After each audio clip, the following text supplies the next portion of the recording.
Oh, good evening. Oh, the light's a bit poor tonight. I don't know if I can make any adjustments or if there's any possible way to make that any better. Not that you want to see this ugly mug anyway. But tonight, a few interesting things have popped up, and obviously I'm getting to the stage where sitting on Facebook constantly responding to people with my one finger tapping on the phone is getting a bit tedious, so I thought I'd make a quick rant. Hopefully this one won't go for too long. Hopefully this beer will see me through.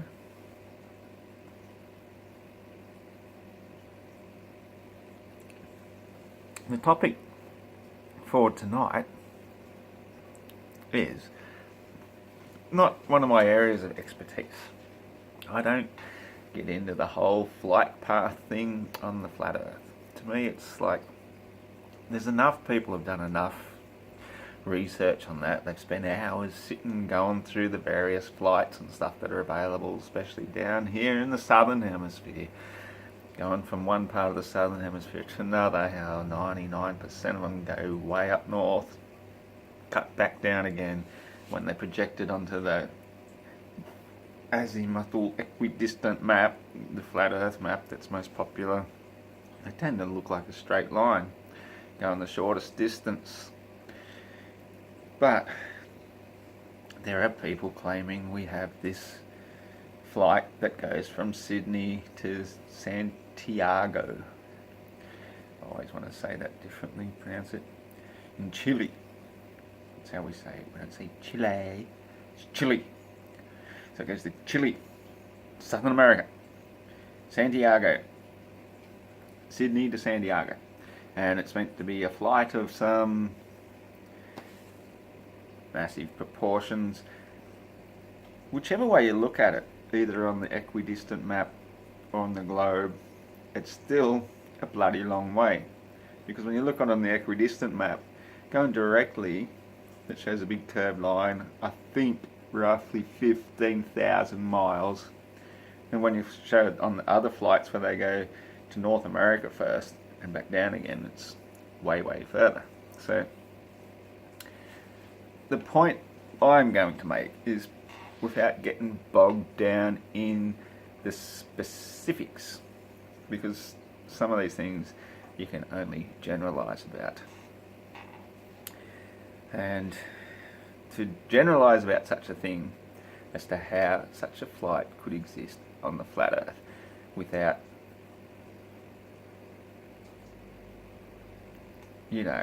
disproving the flat earth, because for some reason they're trying to say on the globe model it's possible because they go down towards Antarctica and curve back up again, and that's the shortest distance, and that's a good reasonable claim, though as far as I'm concerned the straightest line between 2 points is the nearest distance.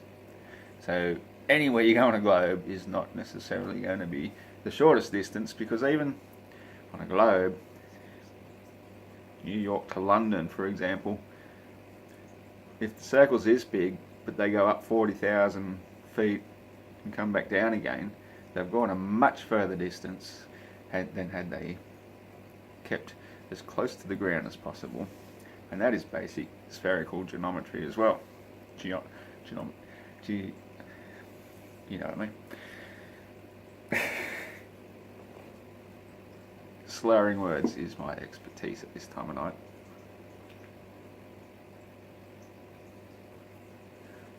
So without further ado, how do we explain a flight from Sydney to San Diego taking 11 hours on a plane that goes 500 to 600, maybe 800 miles an hour? It may be getting up into the jet stream, where the jet stream gives it a lot of extra propulsion, pushes it across a bit further. But here's a far more reasonable and logical conclusion. Now at first you can start with the fact that the passengers may or may not be fully aware of how long the flight actually takes. It may actually be longer than they realise. As you've travelled across time zones, most people these days, all they have to tell the time is their mobile phone, this thing I'm talking at the moment. And it automatically adjusts the time. So you might have been in there for 5 hours and it tells you that it's only 2 hours later. Every time you go to a 3-hour time zone, it adjusts. And so you sort of lose track of time. That's a really simple part. Like, other people might take a mechanical watch and they don't adjust it every time the stewardess says, "We are now arriving here, please adjust your watches to the local time." And that would be a more accurate way of measuring the actual time. But even without going to those lengths, there's a much simpler explanation for how this flight occurs. Now, this one only came into being several years ago, where they used the famous Hollywood actor John Travolta, dressed up in his pilot suit and all the rest, like a handsome actor. These actors play their roles to promote this new flight between Sydney and Santiago. That's sort of going to a bit of an extreme length just to introduce a new flight when they've been doing flights for like a century now. Commercial flights for quite a few decades at least. What's the big deal about bringing in John Travolta to promote this one? Well, it was a big deal because maybe they've gone to extra lengths to make this flight possible. Now, hear me out. Back in the 50s, 60s, we were getting pretty good with our flight technology. We'd been through 2 major world wars. We'd perfected a lot of fighting jet type technology, and there's every chance that we may or may not have brought down a couple of things that aren't exactly of this part of the world, where we recovered technology that is a little bit beyond what we created through the internal combustion engine and the jet motor and all that sort of stuff. So we back engineered a lot of this stuff, and then to be able to explain it away to the general public, we told them that we've now got satellites. So when you see this light going across the sky at night, don't worry, it's just a satellite. You know, an anti-gravity device full of perpetual motion, its own luminescence and self-fueling communication device, travelling at thousands of miles an hour, that makes communication and watching television through your radar dish pointed at a tower possible. So we started to believe in satellites, and so whenever we saw a flashing light or a travelling light going through the sky that seemed abnormal, we assumed it's a satellite. But it's more likely than not either recovered technology that we've got or their technology that we haven't got yet. And it's something that's always been there, or we see more of it now because we've got it now, and there are certain segments of society who are privileged to be able to use this, and top secret military doing experiments with it all the time. We've all heard of Area 51, we've all heard of Roswell. There's so much to confirm that this suspicion that I'm suggesting is a very likely scenario, that we have technology that most of society is not privileged to. So, because this flat earth awakening is becoming so prevalent, they had to do something to try and silence us, so they made some impossible flights possible. It would be so simple to use such technology and build it into the shape of a normal looking passenger aircraft. Once you're up in the air and flying at cruising speed, you've got no way of knowing whether you're going 500 miles an hour, 1,000 miles an hour, 2,000 miles an hour, 5,000 miles an hour. You wouldn't know because you're in an enclosed vehicle, all the air's inside. Doesn't matter what speed it's going, you're not going to feel any difference from your normal amount of turbulence, rattling and shaking and all the rest of the crap that goes on in one of these flights. So you could quite easily be going 2 or 3, 4 times the normal speed of a normal aircraft and be completely unaware of it. And that explains how this flight exists. And they don't have to tell us about it. Why would they? They're trying to hide the fact that the Earth is flat for whatever reasons. They like us to think we're on this finite spinning ball in vacuous space, somehow clinging onto an atmosphere and water and all the rest. On a spinning ball going ridiculous speeds, which the planes of course don't have to take into account whatsoever, because somehow they have brainwashed the gullible fools who believe in this heliocentric concept of a spinning ball in space, that the atmosphere actually moves with us. I can't get over that one. Now, how anyone could even believe that for 1 second. That, well, gravity, because it does all sorts of magic shit, well, no wonder it can magically hold an atmosphere to it.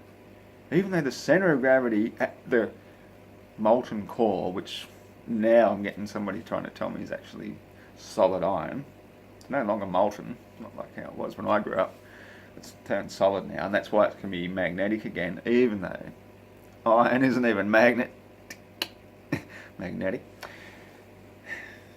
Let's not go into that. Let's just stick to gravity.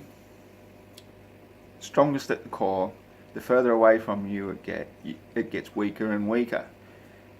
So that air molecules and gas and water vapour, as it gets further and further away from Earth, getting less attracted to it, suddenly stops at the edge of this vacuum because of gravity. Even though gravity's force is strongest down here, but up here it says, oh well, nah, stuff you, vacuum. You're not sucking me off tonight. I'm going back home.